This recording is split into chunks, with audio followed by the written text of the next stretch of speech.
기도원이 승리한 거죠. 그 다음에 이제 남은 세계가 어떠한가 하는 것을 우리가 좀 함께 살펴보면서 은혜와 도전을 받았으면 참 좋겠다 싶은 생각이 듭니다. 이스라엘의 5번째 사사가 기도원이죠. 우리가 지금 기도원에 대해서 생각하고 있는데 참 소심한 사람입니다. 근데 하나님께서는 의없이 그에게 나타나셔서 뭐라고 말씀하셨습니까? 용사여 그랬습니다. 그죠? 그의 어떠함에도 불구하고 하나님께서 큰 용사라고 불러주시니까 그가 점점 큰 용사가 되어서 자기 부하 300명을 데리고 미디안 대군 13만 5천 명을 서세기는 놀라운 전과를 세우게 되는 것을 볼 수가 있습니다. 28절에 보시면요. 미디안이 이스라엘 자손 앞에서 복종하여 다시는 머리를 들지 못하였으므로 기도원이 사는 날 동안 그 땅이 얼마 동안 평안했습니까? 40년 동안 평안했습니다. 그러니까 다시는 미디안이 40년 동안 회복되지 못할 정도로 강하게 쳤단 말이에요. 그런 기도원이라면 그렇게 하나님의 능력의 소리에 붙들려 쓰임받은 사람이라면 남은 생애들을 계속해서 하나님의 손에 붙들려서 아름답게 쓰임을 받는 것이 마땅한데 이상하게 태평성세가 40년 동안 계속되면서 여러분 우리 영적인 사람들이 자기 주어진 환경을 이길 수 있는 사람이 거의 드문 것 같아요. 그도 그 태평성세 속에서 떠밀려간 모습을 우리가 볼 수가 있습니다. 하나님이 쓰셔도 한때 우리가 하나님 앞에 쓰임받아도 끝까지 승리하기가 쉽지 않습니다. 내가 한때 하나님 은혜를 받았다. 그죠? 내가 한때 주의 몸된 교회를 잘 섬겼다. 절대로 이거 자랑 아닙니다. 이건 명예 아닙니다. 하나님 내가 한 것 아닙니다. 이 자기 부인의 훈련이 안 되어지면요. 우리 주님 날아가는 그날까지 끝까지 하나님의 손에 붙들려 쓰임받기가 어려운 것입니다. 오히려 내가 한번 승리하고 하나님 앞에 큰 은혜를 받았으면 주님 날아가는 그날까지 내가 주님 앞에 쓰임받기를 겸손히 붙들리고 있는 은혜를 의지하고 바짝 그게 붙어 있었어요. 주님 앞에 쓰임받고 승리하는 저와 여러분 되시기를 주님의 이름으로 축원합니다. 참 한 가지로도 감사한 것은 하나님께서 기도원 같은 뜰뜰한 사람도 쓰셨다는 것입니다. 그렇다면 우리도 쓰실 수 있겠다는 그런 마음의 소망과 자신감이 생기는 것은 사실입니다. 그런 관점에서 우리가 오늘 본문을 좀 살펴보았으면 좋겠습니다. 첫 번째로 우리가 생각할 것은요. 이제 기도원이 전쟁에서 대성을 거두었습니다. 8년 동안 이스라엘을 미디안 군대가 지배했는데 8년 만에 이제 이 기도원으로 말미암아서 13만 5천 대군에 다 전멸합니다. 이제는 자유와 평안을 얻게 되어진 것입니다. 그때에 여러분 22절 보시기 바랍니다. 이스라엘 백성들이 기도원에게 몰려와서 뭐라고 말하고 있습니까? 이스라엘 사람들이 기도원에게 이르되 당신이 우리를 미디안의 손에서 구원하셨으니 당신과 당신의 아들과 당신의 손자가 우리를 마소서 다스리소서. 당신이 우리를 구원했다. 8년 동안 우리를 다스린 이 미디안 대적을 몰아내고 승리를 우리에게 가져왔지 않습니까? 그러니 당신 외에 우리를 다스릴 자가 누가 있겠습니까? 그러니까 우리의 뭐가 되어달라? 왕이 되어달라. 그 말인 것입니다. 이스라엘 백성들이요. 뭐 그렇게 말은 할 수 있죠. 그죠? 그런데 한 가지 잘못 말한 것이 있습니다. 오늘 본문에 보시면 이스라엘 사람들이 기도원에게 이르되 한번 따라합시다. 당신이 우리를 미디안의 손에서 구원하셨으니 하나님이 볼 때 이 말이 맞습니까? 기도원이 나팔을 부니까 3만 2천 명 모였습니다. 그 사람이 뭐라고 했습니까? 많다. 쫄아라고 그랬습니다. 그래갖고 1차 둘이 어떤 자는 집에 돌아가라고 했더니 2만 2천이 돌아가고 3만 2천 중에서 3분의 1 정도가 되는 10,000명만 남았어요. 미디안 대적은 13만 5천입니다. 10,000명 가지고 어떻게 세웁니까? 13대 1도 안 되는데, 그죠? 그런데 그것도 하나님이 많다고 또 줄하라고 했습니다. 몇 명으로 줄였습니까? 300명으로 줄였습니다. 13만 5천 300명 450대 1도 안 됩니다. 무슨 수로 이깁니까? 왜 하나님이 그렇게 하신 것입니까? 10,000명 가지고 이기고 13만 2천 명 가지고 이기면 네가 이기겠다 할까 이가? 그럼 나는 뭔가 하나님의 영광을 받지 못한 것입니다. 그래서 기도원에게 yar랑 300명 그것도 뭐 칼이 있습니까? 창이 있습니까? 무기가 있습니까? 뭐 들고 하라고 했습니까? 나팔, 항아리, 그 다음에 햇불. 그래 나팔을 부니까 어떤 일이 일어났습니까? 기도원이 300용사와 함께 동시에 적진에 그 야밤에 들어가서 나팔을 부르려니까 이 적군들이요 자다가 정신이 없었습니다. 혼비백산해가지고 적군이 쳐들어왔나 모양이다 싶었어요. 밤에 어두워서 안 보이니까 적인지 아군인지 피하가 식별이 안 되니까 말입니다. 서로 쳐서 죽이는데 13만 5천 명 가운데서 몇 명이 서로 쳐서 죽였냐면요 12만 명이 죽었습니다. 15,000명만 도망쳤어요. 누가 하셨습니까? 하나님이 하셨는데 이스라엘 백성들은 기도원에 와가지고 뭐라고 말하고 있습니까? 우리를 당신이 미디안의 손에서 뭐 했다? 구원해 줬다. 하나님이 사람이시더라면요 아마 뒷골이 좀 땡겨가지고 아이고 이것들 내가 골 때려서 죽겠다 싶어서 하나님도 대단하신 분입니다. 그래 그들이 기도원에게 요청하는 것이 무엇입니까? 보십시오. 당신과 당신의 아들과 당신의 뭐가요? 손자. 대대로 세습적으로 우리를 다스려달라는 말이 무슨 말이죠? 왕이 되달라 그 말입니다. 아직까지 이스라엘은 왕이 없어요. 다른 외국에는 다 왕이 있는데 우리가 하나님만 의지하고 살려니까 마음이 조마조마하고 불안해서 못 살겠으니까 당신 같은 능력 있는 사람이 우리의 왕이 되어서 자자손손 대대로 우리가 다스려달라. 여기 보면 성경에 우리를 다스리소서 청원행으로 되어 있죠. 청원행 아닙니다. 칼 명령으로 되어 있죠. 당신 우리 왕이 되라마. 당신 같은 사람 둘이 더 있나? 이스라엘 백성 가운데서 당신만한 사람 누가 있노? 그러니까 당신 왕 되라마. 지금 이스라엘 백성들이 와서 큰 소리 치고 있는 것을 볼 수가 있습니다. 여러분 이것은 하나님 앞에서 두 가지 악을 행하는 것이죠. 믿음 없는 소리를 해도요. 참 믿음 없는 소리야. 누가 하셨습니까? 하나님이 하셨는데 기도원이 했다고 그럽니다. 또 하나 하나님은 지금 이스라엘 백성들에게 유다 지파를 통해서 다르신 자가 네게로 나오겠다. 여러분 창세기부터 계속해서 말씀하는 것이 바로 그 말씀이거든요. 그런데 지금 기도원은 어느 지파입니까? 문하세 지파입니다. 하나님의 약속을 정면으로 위배하고 당신이 그 아들, 그 손자, 자손 대대로 우리의 왕이 되다. 아이고 이것들이 내 새끼라고 하나님이 들으실 때는 참 기가 찼을 것 같아요. 우리가 믿음 없는 말, 그죠? 하나님의 말씀을 모르고 함부로 감정에 휘둘려서 하는 말, 하나님이 기뻐하시겠습니까?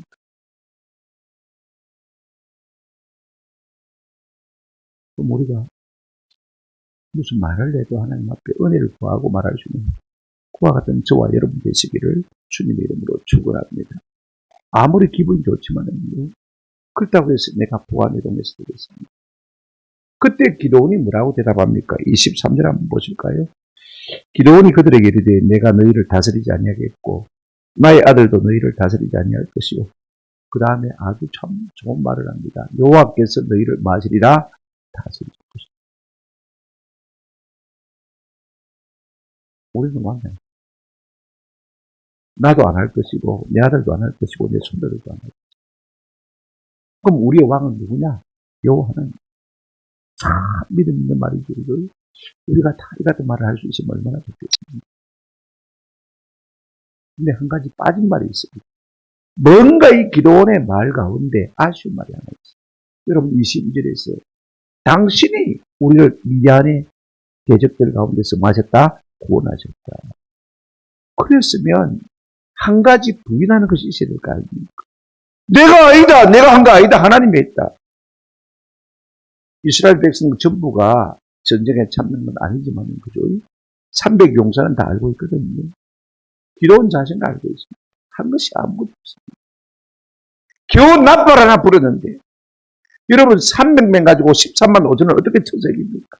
그래도 하나님이 하라고 하니까 겨우 두려워 떠는 가운데서 나팔 불고 순종했더니 하나님께서 그 가운데서 어떻게 하셨습니까? 나팔 소리를 듣자마자. 여러분 민수기에 보면 10장 9절에 이런 말씀이 있습니다. 또 너희가 땅에서 너희가 자기를 압박하는 대적을 치려 나갈 때에는 한번 합시다. 나팔을 크게 불지. 그리하면 너희 하나님 여호와가 너희를 기억하고 너희의 대적에게서 말이라 구원하라. 나팔 불. 기도해라 그 말이지.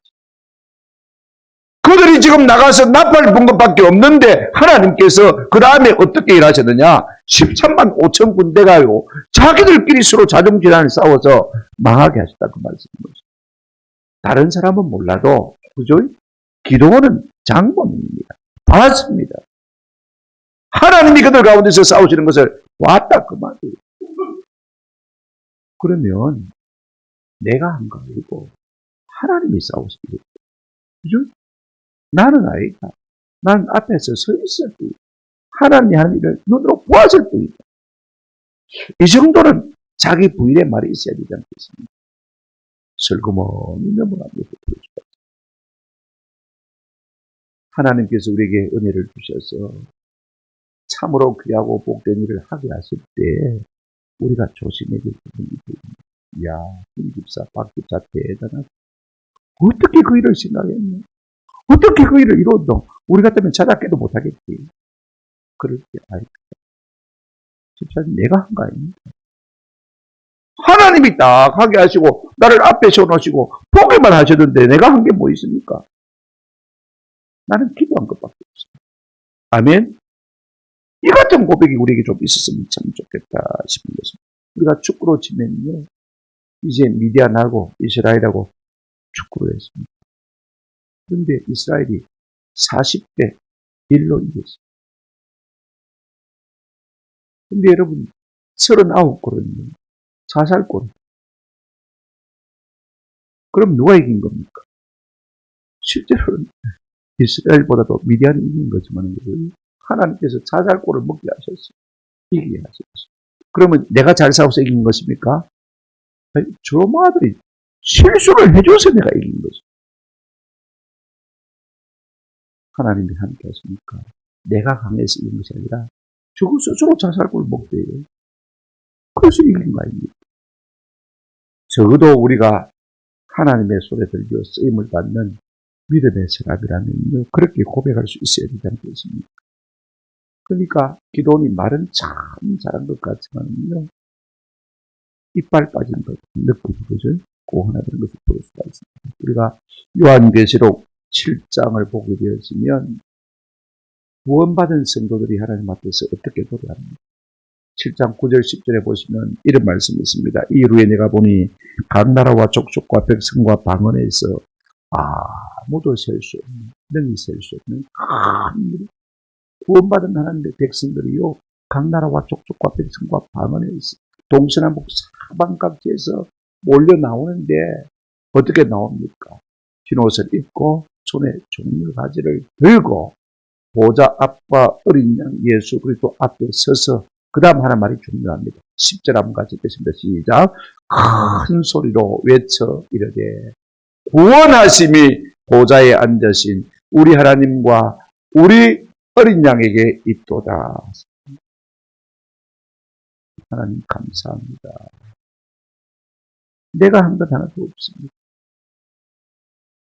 나 같은 죄인을 구원하신 분은 전적으로 하나님, 우리 주 예수 그리스도 주님의 어린 양입니다. 할렐루야. 내가 고생했다더니, 내가 핑계했다더니 그런 말이 하나도 없습니다.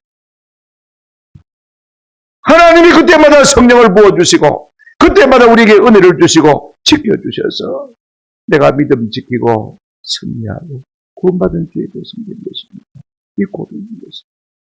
오늘 기도원에게는 이와 같은 고백이 하나 빠져있는 것을 볼 수가 있습니다.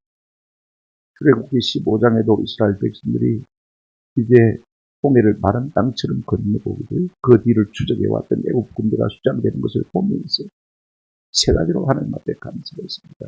하나만 하십시다. 감사합시다. 하나님이 구원하셨습니다. 하나님이 우리를 위해서 싸우셨습니다. 우리가 싸운 것 하나도 없는데 하나님이 싸우시니까 애국 군대들을 홍해 바닷속에 수장시키더라. 그 말인 것입니다. 기도원 역시 하나님이 싸우신 것을 본 사람이라면 이스라엘 백성들이 자기 앞에서 당신이 우리를 위대한 대적 가운데서 우리를 보냈다고 했을 때 한마디는 얘기입니다. 물론 여호와가 우리 왕이시다 라는 고백했지만은 말입니다. 아니요. 내가 한 건 아닙니다. 한번 합시다. 하나님이 하셨습니다. 오늘 우리의 삶에 이 말이 자꾸 반복되어지고 연습되어지는 은혜가 있기를 주님의 이름으로 축원합니다. 그런 사람은 하나님이 계속해서 들어주십니다. 영광을 가로채는 사람은 하나님께서 쓰실 수가 없어요. 영어로 no, not, not. 내가 아니고 but Christ. 내가 아니고 주님. 이 훈련들이 가운데서 날마다 계속되어지기를 바랍니다. 우리가 무엇을 했든지 주님 앞에 이런 말을 했으면 좋겠습니다. 한번 따라합시다. 나는 무익한 종입니다. 무익한 종입니다. 어떤 큰 영광스러운 영웅적인 일을 했다 할지라도 내가 한 것 아닙니다. 누가 한 거겠습니까? 그에게 뺏습니다. 두 번째로 우리가 생각할 것은 이 말을 들은 기도원이 이스라엘 백성에게 요청하고 또 그들이 응답하고 그 다음에 그로 말미암아서 어떤 일이 일어났는지 우리가 좀 한번 그 중간에 있는 과정을 한번 생각해봤으면 좋겠습니다. 24절 한번 보시기 바랍니다. 기도원이 또 그들에게 이르되 내가 너희에게 요청할 일이 있으니 너희는 각기 탈주한 귀고리를 내게 줄지니라 하였으니 이는 그들이 이스마엘 사람들이므로 금 귀고리가 있었습니다. 이때까지요 기도원은 이 적군들을 마지막까지 추적해서 섬멸하느라고요 전리품을 그들 틈이 없었습니다. 끝까지 쫓아가서 섬멸하지 않으면 또 이스라엘이 당할 수 있거든요. 그러니까 다른 군대들은 어떨지 몰라도요. 다른 사람들은 사람들이 전사했으니까 그저 벗게 가서 다 자기 거 삼습니다. 그런데 기도는 그럴 틈이 없죠. 이제 전쟁이 맞았습니다. 그리고 자기를 왕 삼으려고 하는데 그때 기도원이 뭐라고 말하냐 하면 그 위대한 군대 전리품 가운데 귀고리를 얘한테 줬습니다. 근데 그 다음 말이 참 중요합니다. 위대한 군대는요, 장식처럼 뭘 달고 다니냐면요, 금으로 만든 귀고리를 달고 전쟁에 나옵니다. 이게 부적이기도 하고, 자기들의 수호신의 아이콘이기도 합니다. 금으로 만들었으니까 그렇게 단다. 그랬더니요, 여러분, 이스라엘 백성들이 지금 은혜를 입었지 않습니까? 그죠? 자, 25절 한번 보시기 바랍니다. 뭐라고 말합니까? 무리가 대답하되 우리가 한번 따라합시다. 절거이. 예, 드리죠. 드리고 말고요. 원문은 드리죠. 두 번 반복됐습니다만 우리는 재치있게 절거이 드렸다. 이렇게 참 재미있게 번역한 것을 볼 수가 있습니다만. 그래, 자기들이 거두었던 전리품 가운데 다 내놓진 않았겠죠. 기도는 하나도 안 받았으니까 말입니다. 그래 이제 금고리를 내놓습니다. 이제 보십시오. 26절에 보시면 기도원이 요청한 금 귀고리의 무게가 금 1700세겔이요. 그 외에 또 초승달 장식들과 폐물과 미디안 왕들이 입었던 자색 의복과 또 그 외에 그들의 낙타목에 둘렀던 사설이 있었더라. 일종의 전리품들인데 기도는 하나도 취할 여기가 없었습니다. 백성들은 다 취했지만 그 중에서 얘한테 금귀고리 좀 달라고 했더니요. 1700세겔의 금귀고리가 나왔습니다. 이게 얼마나 되느냐. 잘 계산이 안 되죠. 한번 따라합시다. 20kg. 예, 제 몸무게 좀 되겠죠, 그죠? 아무도 안 오는데, 제 몸무게 한 4분의 1 정도는 되었습니다. 20kg. 그죠? 몸무게 정도. 그 정도의 급이 못 되죠. 근데 그 다음이 참 중요한 거예요. 그러면 금 기골이 가지고 뭐 했냐? 이런 보십시오. 27절. 기도원이 그 금으로 에봇 하나를 만들어 자기의 성읍 오브라에 두었더니 온 이스라엘이 그것을 엄란하기 위함으로 그것이 기도원과 그의 집에 올무가 됩니다. 금을 20kg 걷어 가지고 에봇을 만들었는데 금으로 만들었다고 했습니다. 여러분 에봇이 뭐냐면요. 제사장이 있는 의복 가운데 어깨가 있는 앞치마라고 생각합니다. 그냥 허리에만 들어줄 앞치마 말고 어깨까지 있는 앞치마다 생각합니다. 그게 견대가 있고, 그죠? 그게 이스라엘 백성들의 이름을 딱 보석에다가 새겨놓았고, 그 다음에 가슴 흉패라고 하는 것이 있는데 12개의 보석이 달려있습니다. 그죠? 거기에다가 이스라엘 아파피 백성 지파들의 이름을 다 새겨놓은 것이 비싼 보석입니다. 그 안에 또 보자기가 들어있는데 우림과 둠민 올려서 하나님의 뜻을 구하는 그와 같은 옷이 에봇 옷입니다. 대제사장만 입는 옷이죠. 그죠? 그러면 여러분이 생각해 보십시오. 천으로 만들어야 그죠? 옷을 입든지 말든지 하겠죠. 금으로 만들었으니까 입을 수 있는 것은 아니지 않습니까? 그죠? 자기가 입으려고 만든 것은 아닌 것 같아요. 근데 오늘 본문 보시면요. 그 에봇을 만들어갖고 어디에 두었습니까? 자기의 성읍 오브라에. 자기가 입고 다니는 거 아닙니다. 그죠? 자기의 성읍, 자기 집에 두었다 그 말인데 자기 집이라기보다는 전쟁 기념관 하나 만들었을 것 같아요. 그죠? 거기다가 전시를 해놓은 것입니다. 뭘요? 에봇을 만들어가지고. 하나님이 승리를 주셨어요. 하나님이 나와 함께 하셔서 미디안 14만 5천 대적을 승멸하고 이스라엘 백성들을 구원하시. 누굴 통해서요? 자기를. 하나님이 하신 놀라운 일을 기념하기 위해서 아마 이 금으로 받는 에봇을 만든 것 같아요. 자기는 아마 좋은 의도로 만들었습니다. 근데 여러분, 그 다음 절이 참 중요합니다. 27절 하반절. 이게 와우에 속도되어 있는데, 그렇게 그 에봇으로 만들어서 자기 집에 전쟁 기념관에 두자마자, 그 다음 말이 무슨 의미냐면, 온 이스라엘이 그것을 엄란하게 위함으로 그것이 기도원과 그의 집에 뭐가 되었다? 올무가 되었다. 금으로 만든 에봇이니까 듣지도 보지도 못한 것입니다. 그죠? 그게 무슨 영험이 있는갑다. 이스라엘 백성이 생각합니다. 왜냐면요. 기도원이 14만 5천 이겼거든. 그죠? 주와 함께한 능력이 그러면 하나님께 있다. 이 믿음을 가졌으면 하나님을 섬겼을 텐데. 그죠? 기도원에게 특별한 이러한 뭐가 영감을 주가지고 영험을 주가지고 기도원이 이긴 거 아닌가. 기도원이 만든 금 에봇을 이스라엘 백성들이 어떻게 했습니까? 엄란하게 섬긴 것을 볼 수가 있습니다. 자기는 하나님께서 같이 놀라운, 자기는 경험했으니까, 그죠? 자기 딴에는 하나님이 같이 놀라운 일을 기념하기 위해서, 자기가 기념하기 위해서 만든 것인데, 이스라엘 백성은 그걸 오해했습니다. 이스라엘 백성은 그걸 잘 오해합니다. 무슨 하나님 법계 자체가 말씀도 순종 안 하면서 영을 믿는 줄 알고 전쟁터에 자기들 유기를 차니까 법계를 메고 나간 거 볼 수 있지 않습니까? 그 다음에 옛날에 모세가 이스라엘 백성이 불순종할 때 이 코브라에 물렸습니다. 막 죽어가는데 하나님께서 구리뱀을 만들어가지고 장대에 높이 달아서 그거 쳐다본 자는 살리라. 뭐 안 쳐다보는 사람도 있었습니다. 그런데 바라보는 자는 다 뭐 했습니까? 살았거든요. 그러니까 그 구리뱀이 무슨 영을 믿는 줄 알고 히스기야 왕 때까지 말입니다. 이스라엘 백성들이 그 구리뱀을 갖다가 엄란하게 섬겼다. 그래서 히스기야 왕이요. 그 구리뱀을 때려 부숴버렸어요. 가라 없어요. 그 우상이 된 것을 볼 수가 있어요.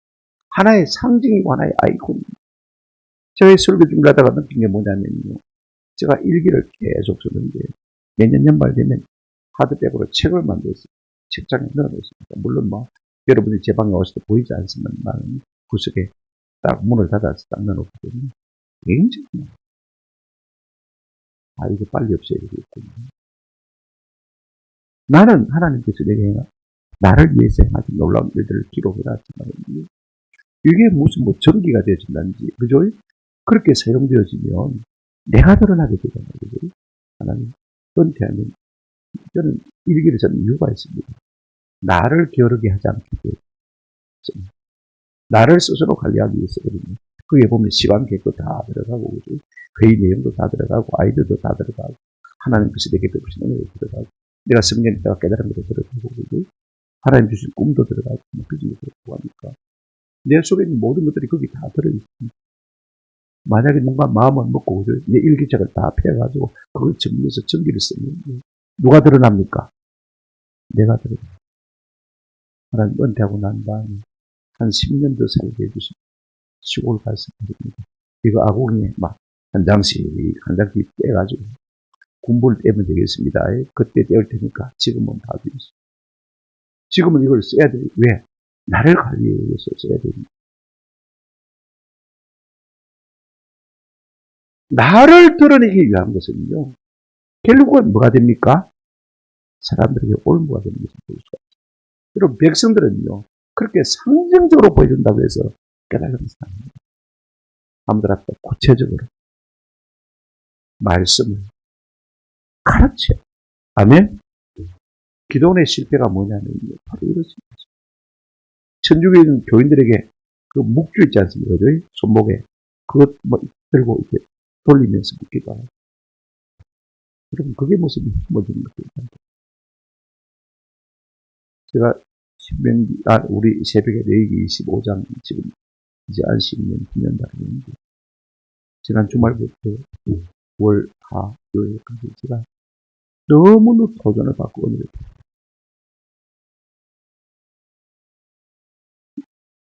이 레위기가 복음이거든요.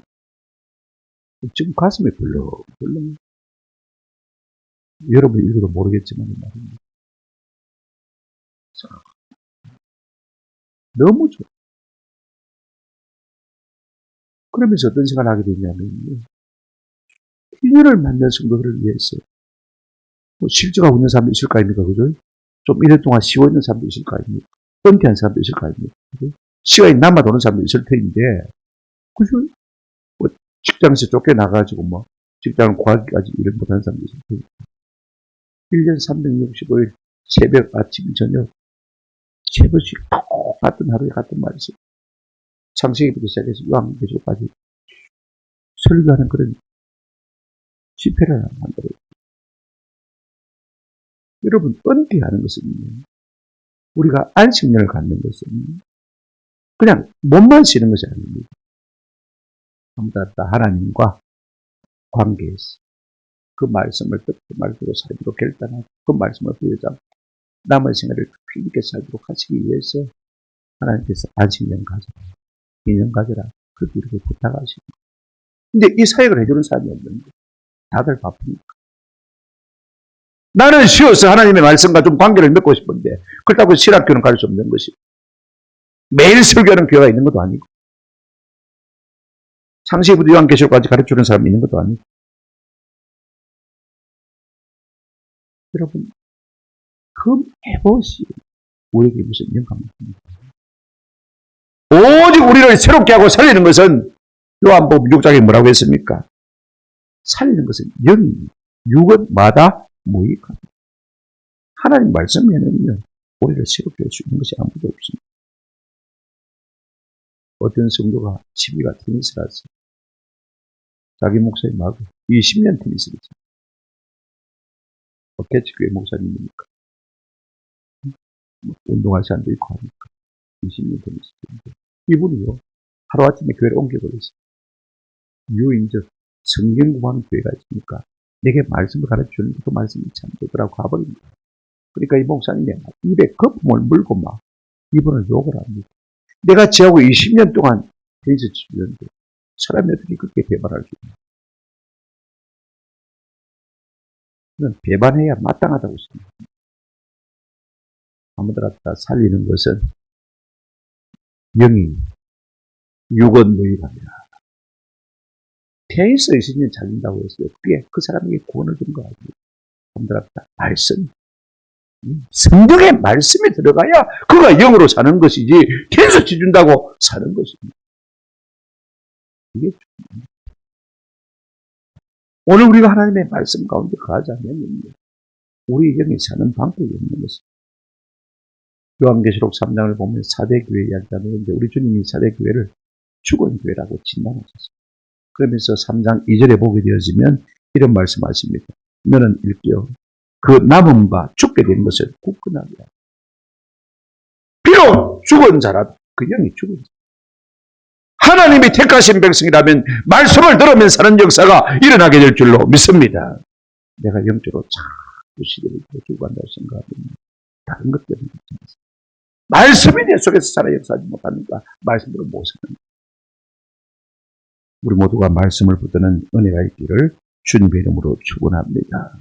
중요한 것은 우리가 한때 영적으로 승리했다고, 한때 하나님의 능한 손에 붙들려 쓰임받았다고 해서 죽을 때까지 평생 자동적으로 영성이 영성하는 거예요. 우리가 성령님을 귀하게 여기지 않으면 성령을 떠나갔을 수 있는 것도 사실 아닙니까? 우리가 세 번째로 기도원에 이제 남은 여생에 대해서 좀 구체적으로 생각해 보십시오. 29절입니다. 보실까요? 요아스의 아들 여룹바알이 돌아가서 자기 집에 거주하 있는데 그렇습니다. 전쟁이 끝났으니까 거주 특별한 일이 없으니까 또 기도원이 왕이 아닙니까? 집에 들어가서 자기를 하는 것은 기정사실인 것입니다. 노자에 나오는 이야기에 보면 공성이 불거라는 말이 나오는 것을 볼 수가 있습니다. 무슨 말이냐면 이런 말입니다. 공을 이루고는 거기에 머물지 않는다. 공을 이루고는 거기에 머물지 않는다. 어떤 사람은 공을 세우면요, 계속 사람들이 나를 좋아하는 그 자리에 머물기를 원하는 것을 볼 수가 있습니다. 빨리 사라져. 맞습니까? 내가 어떤 공을 써 사람 앞에 인정받는 자리에 있다. 그러면 빨리 그 자리에서 도망쳐야지. 우리 예수님도 500 이후에 기절을 하신 다음에 홀로 산으로 가셔서 마셨습니까? 기도하십니다. 거기에 머물면 안 돼. 잡히면 내 영혼이 매몰당하는 것을 그걸 알았어요. 그리고 태평성은 제가 40년 동안 계속되었는데 여러분 보십시오. 30절 한번 보시면 됩니다. 이제 집에 가면서 기도원이 어떻게 살았냐. 같이 한번 읽어보실까요? 시작. 기도원이 아내가 많으므로 그의 몸에서 낳은 아들이 70명이었고 하나님께서 둘을 짝지어서 한 몸이 되게 하셨습니다. 창세기 2장. 근데 지금 기도원이 아내를 몇 명이나 더 뒀습니까? 70명이나. 아니, 아내가 많으므로 낳은 자식이 몇 명인가? 70명. 아들만 70명이니까 막 딸들도 낳았으면 한 150명은 되겠네, 그죠? 따블로 안 되겠습니다. 아내가 몇 명이다, 이런 짐작이 되어집니다. 솔로몬도 첫째이 1000명이 됐다고 했습니다. 무슨 말이냐면요, 한 아내로서는 만족이 없었다. 무슨 말이냐? 여러분, 참 이게 중요합니다. 성도는요, 아내를 돕는 배틀로 생각하지만 세상은 아내를 쾌락의 도구로 생각하고 있습니다. 이게 생각이었죠. 지금 기도원이 하나님의 손에 능한 손에 붙어서 영적으로 승리했습니다. 한번 쓰임받다고 해서 그 삶이 자동적으로 끝날까지 연속되는 겁니다.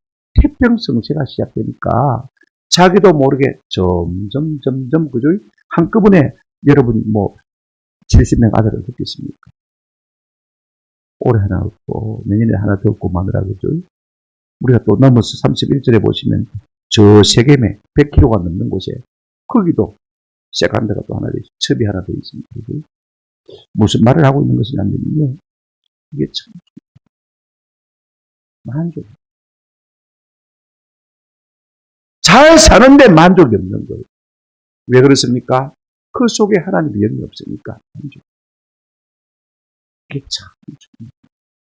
우리가 평안할 때요, 세상 가운데로 떠밀려내지 않도록 각별하게 끼어있지 않으면요, 우리가 점점 망하는 길로 나간다는 사실을 기억할 필요가 있을 것 같습니다. 덤으로 하나 말씀드리겠습니다. 저는 총각을 볼 때 딱 한 가지만 보면 돼요. 잘났나 못났나, 잘 사냐 못사냐, 직장이 좋았나 안 좋았나, 그거 하나도 없습니다. 하나님이 주신 사명이 그쪽에 분명한 거죠. 그것만 딱 있습니다. 그러면 총각은 처녀를 볼 때 뭐만 보면 되느냐?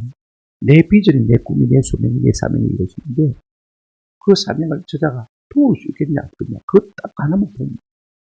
왜냐하면 하나님께서 아내를 우리에게 주실 때는요, 돕는 뭐로요? 대필로 주셨다. 성경에 말하고 있습니다. 현대어 성경 군들이 보면 그들 짝으로 주셨다. 나를 그들은 짝으로 주셨다. 그렇게 말씀하고 있는 것을 볼 수가 있습니다.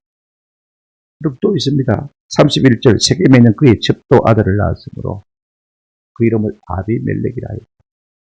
여러분 아들을 낳으면 엄마가 이름을 짓습니까? 지가 이름을 짓습니까? 아버지가 이름을 짓습니까? 가능성이 제일 많은 게 뭡니까? 요즘은 엄마도 짓고 그죠? 지가 나오면서 이름 갖고 나오진 않겠죠, 그죠? 그러니까 아버지가 지어주셨는데 첩이 아들을 낳았는데 이름을 아비멜렉이라고 했습니다. 아비란 말은 아버지란 말이죠. 내 아버지는 멜렉이란 말은 무슨 말입니까? 왕이다 그 말입니다. 자기가 자기 아들의 이름을 뭐라고요? 내 아버지는 왕이다. 이름을 붙여주었습니다. 그러면 이 기도원의 마음속에 어떤 마음이 있었습니까? 나는 왕 안 할 기다라고 했지만은 자기도 모르게 마음속에 나는 왕이다.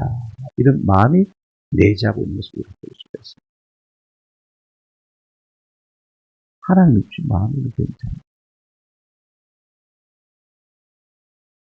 태평성세가 계속되니까 한때 하나님의 법에 들려 쓰임받은 그걸 우려먹고 사는 것으로는 전혀 우리가 온전한 삶을 살 수가 없습니다. 그 꿈을 우려봐야요. 이제는 나오지도 않습니다. 내가 하나님의 말씀에 붙들리지 않으면 안 되는 것입니다.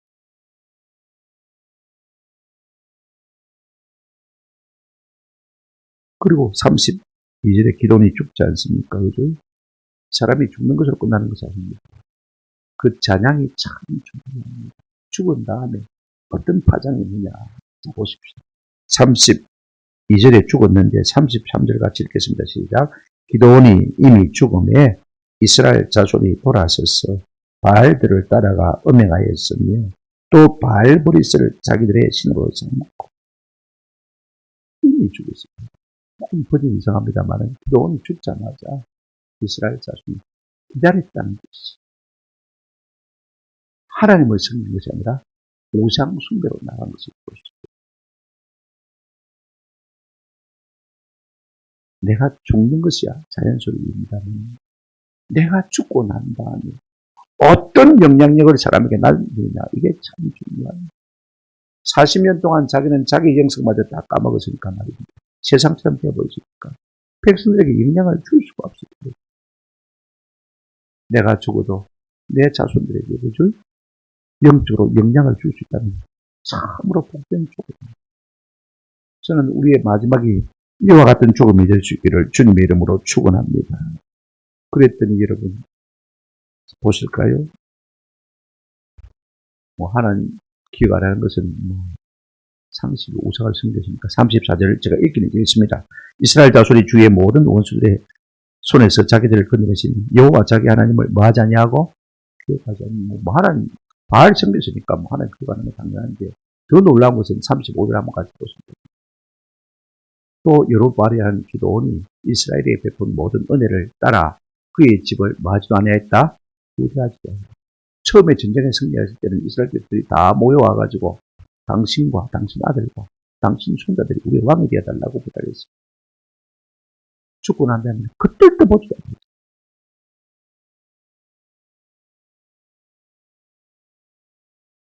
이스라엘 백성이 완악한 것도 있지만 기도원이 뭐 했습니까? 자기도 세상이 되어버렸고 그러니까 받을 보상을 못 받습니다. 우리가 신앙생활하고 그게 하나님의 손에 들려 쓰입니다. 끝까지 충성하다. 하나님께서 우리의 자녀손들에게도 선한 영향을 미치게 하시고 또 그들을 통해서 받는 위로와 그런 공경들도 있으면 얼마나 좋겠습니까? 자자손들이 대대로 인정받고 칭찬받으면 얼마나 좋겠습니까? 말씀을 맺습니다.